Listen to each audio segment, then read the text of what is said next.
오늘 역대하 7장에 기록된 이 말씀은 역사적 내용에 있어서 그 앞에 있었던 열왕기를 반복하고 있는 것입니다.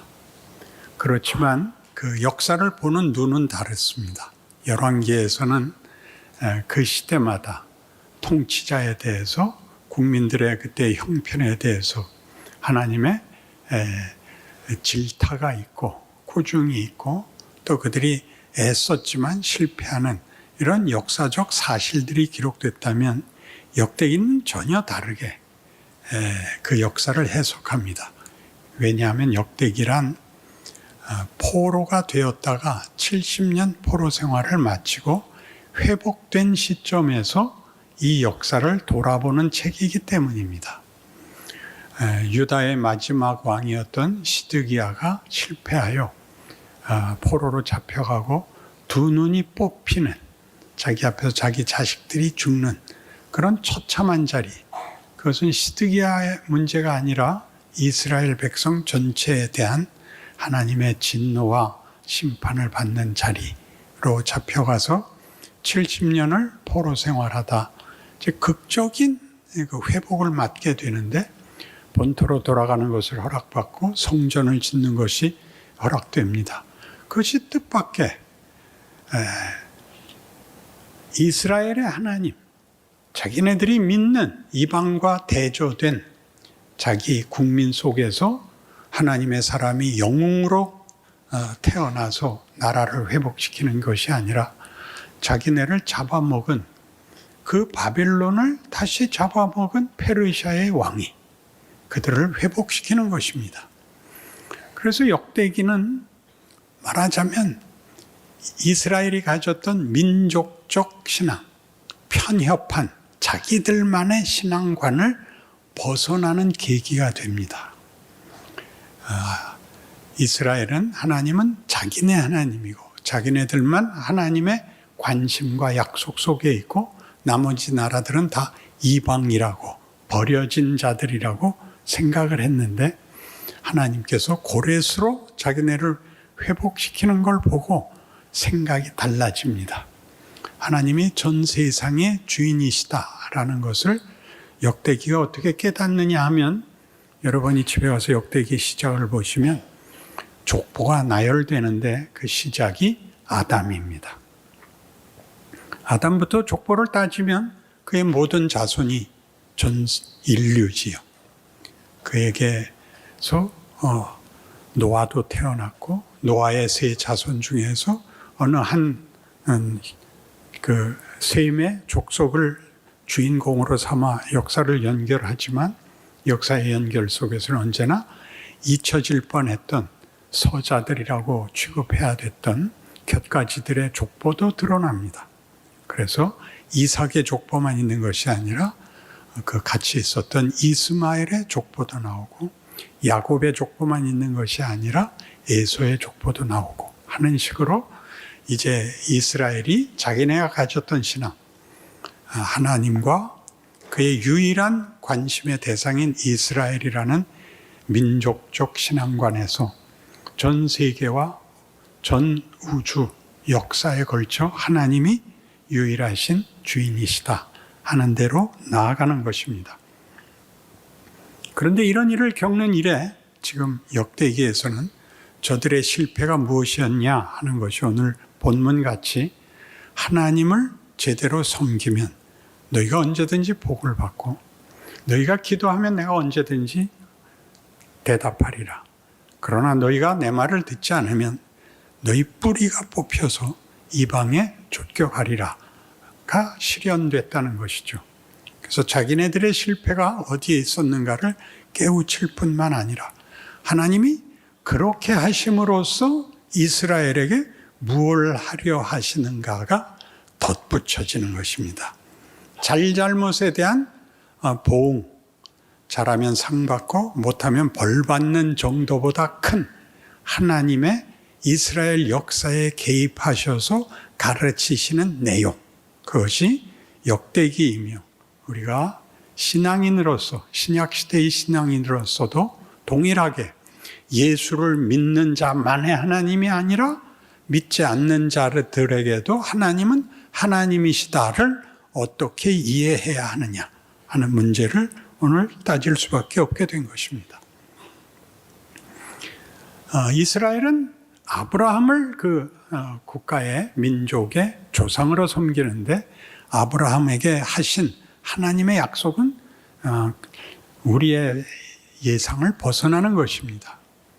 먹지 말라는 선악과를 따먹은 아담을 죽이지 않고 쫓아낼 뿐이고 그가 낳은 자식이 살인을 저지르고 그 후손들이 창세기 5장에 나열되는 것 같이 죽음의 족보라는 이름이 붙여진 것 같이 오래 살았지만 결국 죽고 마는 인생, 하나님이 인간 만든 것을 후회하시고 홍수로 쓸어버리십니다. 그래서 노아 가족밖에 살아남는 게 없는데 노아 가족을 살려놓고 하나님이 무슨 후회를 하시느냐 하면 앞에서는 인간 만든 것을 후회하셨다 그러고 노아 홍수로서는 내가 다시는 너희 잘못을 인하여 너희를 심판하고 죽이는 심판은 하지 않겠다. 상징이 뭐였죠? 무지개였습니다. 그 후손들도 또 엉망이 돼서 바벨탑을 쌓아 하나님과 대적하겠다고 하자 이번엔 하나님이 그들을 흩어버리시고 시간과 역사를 갖기로 한 것이 시작이 아브라함입니다. 아브라함의 시작은 내가 네게 복을 주어 네 이름을 창대케 하리니 너는 복의 근원이 될지라.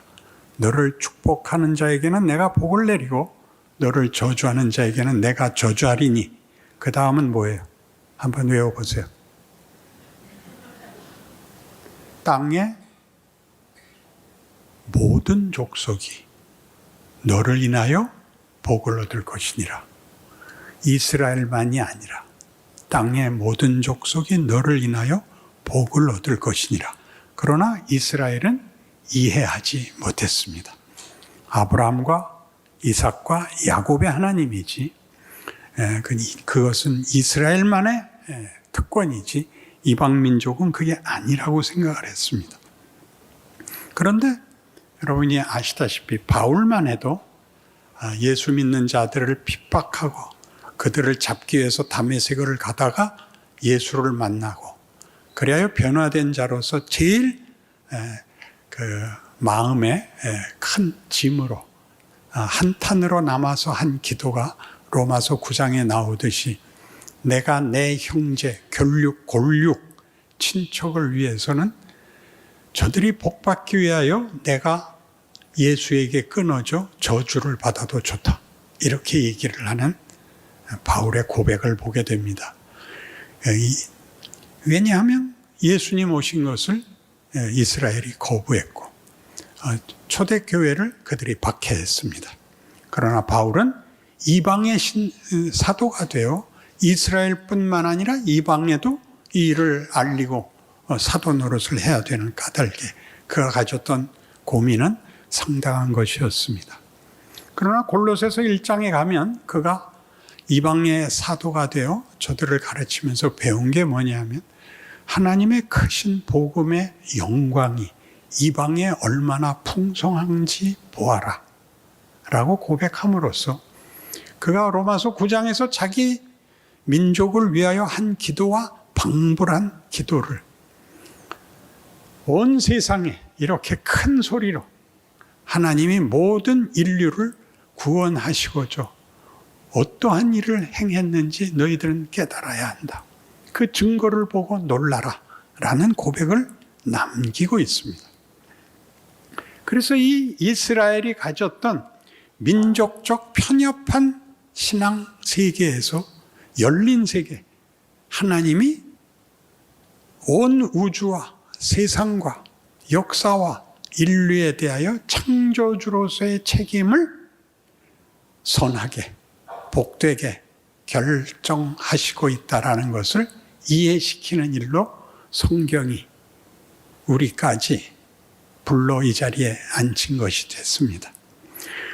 그래서 이런 영광이 하나님께서 이스라엘을 구할 뿐만 아니라 예수로 말미암아 모든 인류를 구원하기로 했다. 이 약속에 대해서 우리가 감사하는데 뜻밖의 로마서 5장 1절에 가면 한번 보시죠. 같이 봐야 됩니다.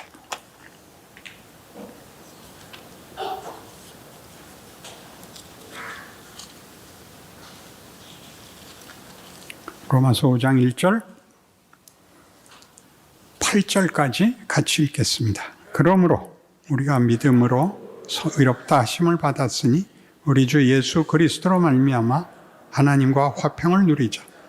또한 그로 말미암아 우리가 믿음으로 서 있는 이 은혜에 들어감을 얻었으며 하나님의 영광을 바라고 즐거워하느니라. 다만 이뿐 아니라 우리가 환난 중에도 즐거워하나니 이는 환난은 인내를, 인내는 연단을, 연단은 소망을 이루는 줄 알미로다. 소망이 우리를 부끄럽게 하지 아니함은 우리에게 주신 성령으로 말미암아 하나님의 사랑이 우리 마음에 부은 바 됨이니 우리가 아직 연약할 때 기약대로 그리스도께서 경건하지 않은 자를 위하여 죽으셨도다. 의인을 위하여 죽는 자가 쉽지 않고 선인을 위하여 용감히 죽는 자가 혹 있거니와 우리가 아직 죄인 되었을 때 그리스도께서 우리를 위하여 죽으심으로 하나님께서 우리에 대한 자기의 사랑을 확증하셨느니라. 사랑은 이렇게 조건과 자격을 따지지 않는다. 그리고 그 목적한 바를 포기하지 않는다. 언제 와서 죽으셨다고요? 예수가? 우리가 아직 죄인이었을 때, 하나님과 끊어져 있을 때, 구원의 필요를 몰랐을 때, 당연히 기도하지도 않았을 때 하나님은 우리를 구원하기로 하고 우리를 위하여 그 아들을 보내서 십자가에 못 박으십니다. 근데 그 구원은 어디까지죠? 하나님과 화평을 누리고 그 영광의 자리, 하나님의 영광을 바라고 즐거워하는 자리까지 가기로 됐는데 하나님의 영광을 바라고 즐거워하는 자리가 그 뒤에 다만 이뿐 아니라 우리가 환난 중에도 즐거워하나니 환난은 인내를, 인내는 연단을, 연단은 소망을. 이 소망은 결론입니다. 결론에 가는 과정은 환난과 인내와 연단입니다. 왜 이런 것이 있어야 하는 것이 우리에게 큰 현실적 고민이죠.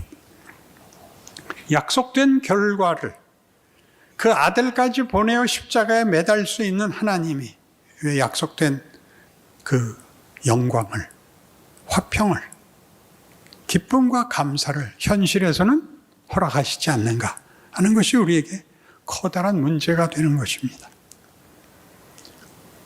하나님께서 우리를 어디로까지 보내시느냐 하면 여러분 잘 아시는 마태복음 28장 18절 이하 같이 선교적 사명을 가졌다고 얘기하죠. 아버지께서 하늘과 땅의 모든 권세를 내게 주셨으니 너희는 가서 모든 족속으로 제자를 삼아 아버지와 아들과 성령의 이름으로 세례를 주고 내가 너희에게 가르쳐 분부한 모든 것을 지키게 하라. 볼지어다 세상 끝날까지 내가 너희와 항상 함께 있을 것이니라. 땅끝까지 보내시면서 항상 함께 하시면서 모든 족속을 불러 이 기쁨과 영광을 나누기로 해놓고 왜 환난과 인내와 연단은 있어야 되느냐 이거죠. 이 현실로 돌아와 봅시다. 우리가 어디로 보냄을 받았는가?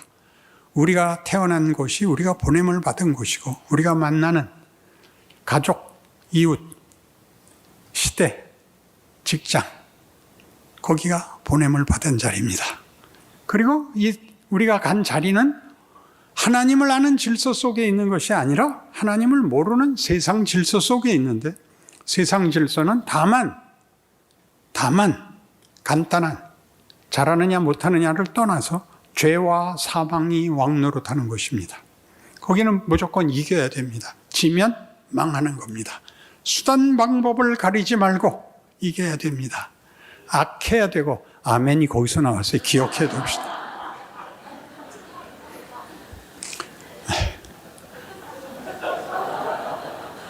이제 저보다 한 수 더 뜬다 이거죠. 자, 우리가 서 있는 현실에서 타협하지 않을 수 없고 완벽하게 대응할 방법도 없는데서 어떡하란 말인가? 타협하고 살 수밖에 없지 않은가? 라는 일을 왜 시키느냐 하는 것이죠.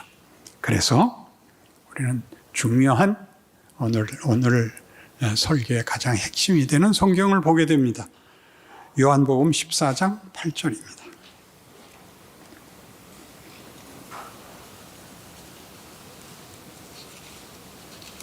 요한복음 14장 8절.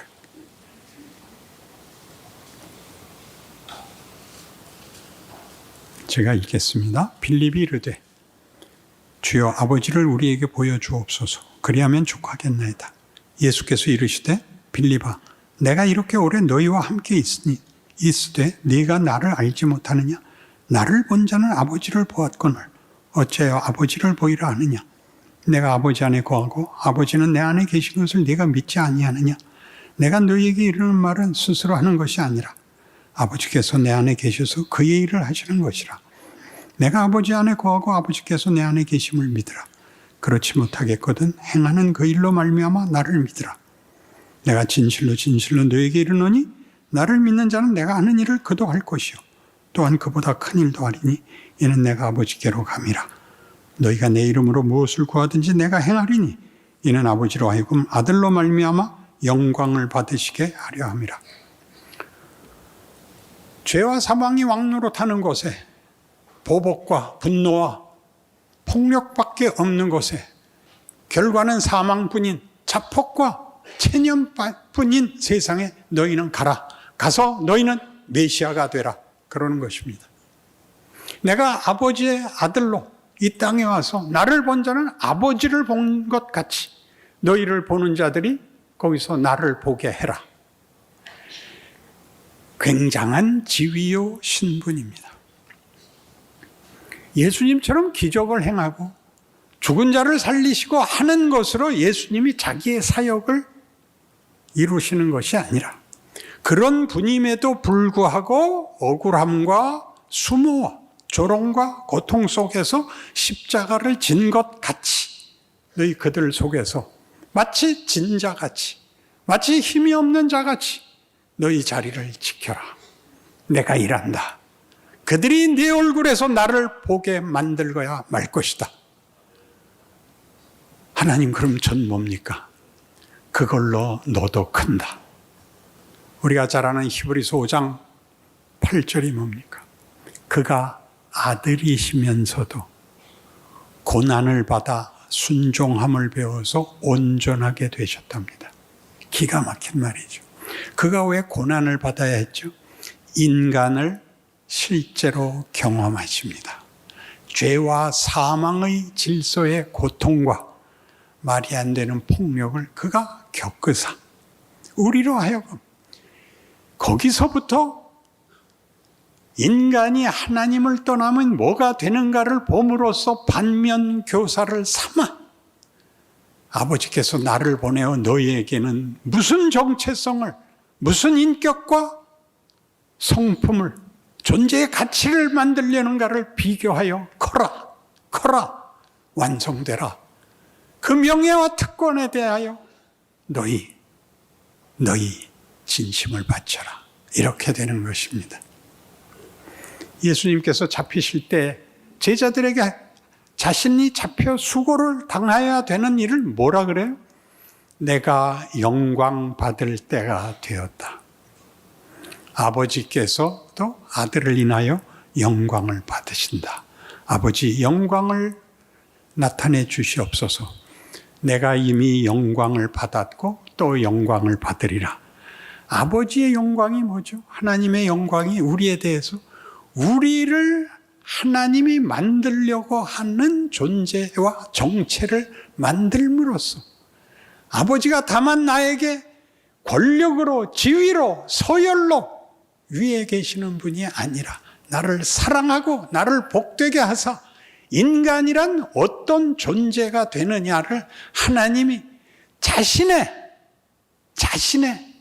인격과 성품을 담아내어 아버지라고 부름받게 하시며 우리가 그의 자식이라고 부름받게 하사 영광을 받으시겠다는 이 말이 안 되는 운명을, 뜻을, 의지를 우리의 인생 속에 오고 오는 세상 역사 속에 반복되는 매일이라는 오늘이라는 날 속에서 일을 하고 계시다고 선언하는 것입니다. 그러니 여러분이 제일 많이 당황하는 게 뭐죠?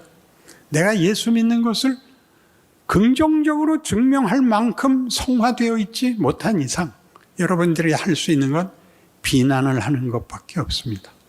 세상이 우리 보고 교회 왜 나가냐 그러는 것 같이 너는 임마 사람 새끼가 맞냐 이렇게 얘기함으로써 넌 나한테 감히 그딴 말을 그렇다. 난 너랑 다르다. 넌 죽으면 지옥 가고 난 죽으면 천당 가. 그렇게 얘기해서야 간신히 자기가 신자인 것을 증명받는 그런 치사한, 그런 부정적인, 그런 소극적인 그런 자기 확인이 아니라 내가 서 있음으로써 하나님이 여기 임재하신다. 내가 그를 충분히 보이지 못할지언정 하나님은 나와 함께 하신다. 아까 외웠죠? 볼지어다 내가 세상 끝날까지 너희와 항상 함께 있을 것이니라.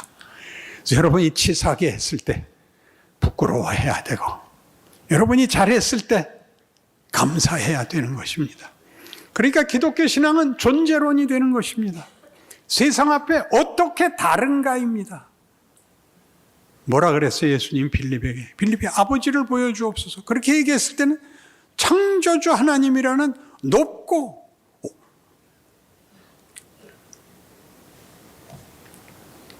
넘고 넘는 권력과 높으심에 관한 영광으로 우리를 압도시켜 확인시켜 주십시오. 아니다. 하나님은 너희를 사랑하고 너희와 사랑과 믿음의 관계를 만들기 위하여 너희를 그의 자식으로서 부끄러움이 없게 하려고 네가 있는 자리에까지 찾아와 이렇게 고치고 만들고 북돋고 기회를 주고 시간을 허락하여 소망이 우리를 부끄럽게 하지 아니함은 그리스도께서 우리가 아직 죄인 되었을 때 우리를 위하여 죽으심으로 하나님이 우리에 대한 자기의 사랑을 확증하셨느니라로 우리를 격려하는 것입니다. 그러니 여러분의 하루는 반복된다고 해서 똑같은 것이 아니라 하루마다 커야 되는 것입니다. 크지 않으면 어떻게 되는 것입니까? 부끄러운 것이 되는 것입니다. 벌을 받을까 봐 겁을 내지 마시고 부끄러워하셔야 됩니다. 여러분 로마서 12장에 가면 그래서 어떻게 우리에게 요구하느냐 하면 세상에 대한 우리의 이해가 너희를 핍박하는 자를 저주하지 말라. 그 다음이 뭐예요? 저주하지 말고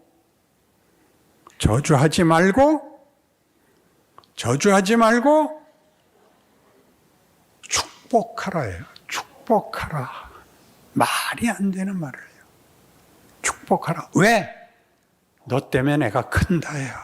너 때문에 내가 큰다. 이건 너무나 부끄럽다. 난 그렇게 할 수 없다를 마음에 우리가 가지게 되고 내가 그랬는데 여기까지 왔고 소망을 가지게 됐다. 그러므로 너는 그렇지 않은 자, 너만 못한 자를 심판하는 권세로 네 지위를 갖는 것이 아니라 내가 너희를 구한 것 같이 기다린 것 같이 그들을 섬겨라. 그렇게 되는 것이 기독교 신앙의 현실인 것입니다. 뒤에 더 나오죠. 악으로 악을 갚지 말고 선으로 악을 이기라. 그래서 우리는 선으로 악을 회개시키라로 자꾸 얘기를 해요. 그런 얘기 아니고 못난 녀석이 악하게 구는 것 같이 너는 나를 아는 자로서 선한 역할을 놓치지 마라. 그를 이겨라가 아니라 승부가 아니라 너는 존재론적으로 다른 존재라는 것을 증명해 보여라. 그가 깨닫느냐 못 깨닫느냐는 둘째 문제다. 그는 자기 수준, 자기 정체를 나타내고 그것밖에 할 수 없는 것 같이 너는 나를 나타내야 된다. 네 인생, 네 존재가 그렇다. 네 반응, 네 결정과 네 선택의 모든 기준점이 달라야 된다. 하나씩 해라. 여기부터 어디부터 하라 그랬어요? 인사부터 하라 그랬죠. 웃으라 그랬죠. 같은 교회 모인 정도인데도 모르면 인사 안 하는 건 큰 죄입니다. 지옥 불구덩이에 들어가야 맞습니다. 우린 하나도 안 하고 있는 거예요. 하나도 안 하고 있는 거예요. 같은 교회 모인 정도인데도 그러면 밖에서 만났을 땐 물론 안 하죠. 여러분, 아파트 경비원에게 인사하십시오. 수고하십니다 하십시오. 안녕하세요 하십시오. 하면 내가 잘해요. 하면 이 세상에서 못하는 것들, 저들은 할 수가 없는 것들, 저기는 죽어나갈 수밖에 없는 것들 속에 생명, 부활, 명예와 영광의 약속을 받은 이들이 다른 존재로서 자기를 보이는 역할을 해나가는 것, 그것이 바로 그리스도께서 고난을 받아 순종하여 온전하다고 영광을 받으신 것 같이 누구에게 영광을 받죠? 우리에게 영광을 받습니다. 감사합니다. 고맙습니다. 우리를 여기까지 기다리시고 만들으셨습니다. 자식이 부모에게 그 고백하듯이 세상으로 하여금 하나님 앞에 와 엎드려 고맙습니다. 그러면서 여러분 이름을 댈 때 여러분의 영광과 명예가, 인생이 값지다는 걸 아는 날이 올 것입니다. 그것을 지금 역대기가 열어놓고 있습니다. 고레스가 회복시킨 나라. 아브라함의 자손이요, 하나님이 우리밖에 모르는 줄 알았던 편협한 신앙관에서 드디어 세상을 향하여 눈을 들 수 있는, 마음을 열 수 있는 이스라엘로 변하듯이 여러분의 신앙이, 난 예수 믿어서 오늘 죽어도 천국 가, 치사찬란한 자기 확인입니다. 그런 것밖에 물어볼 것이 없는 것이어서는 안 됩니다. 너를 만나면 희한하게 반가워, 너를 만나면 마음이 풀려, 그런 말을 듣는 서로가 되시기를, 하나님의 일하심을 확인하시기를, 기적의 인생이 되시기를 바랍니다. 기도하십시다. 하나님 아버지, 우리의 인생으로 하나님의 증거를 삼으십니다. 하나님이 누구신가? 그 아들을 보내신 예수가 무엇을 하셨는가? 어떤 분이셨는가를 내 인생에, 내 얼굴에, 내 입에, 내 눈빛에 담으시겠답니다. 이 명예를 빼앗기지 말게 하옵소서. 이 복을 놓치지 말게 하옵소서. 세상의 치사함과 더러움과 못난 것에 대하여 분노하지 말게 하시고 책임을 지게 하시고 더 나아가게 하옵소서. 욥에게 명하신 것 같이 네가 저 세 친구를 위해서 기도해라 하는 자리에 우리가 있는 줄 아는 중보자가 되게 하여 주옵소서. 예수님 이름으로 기도합니다. 아멘.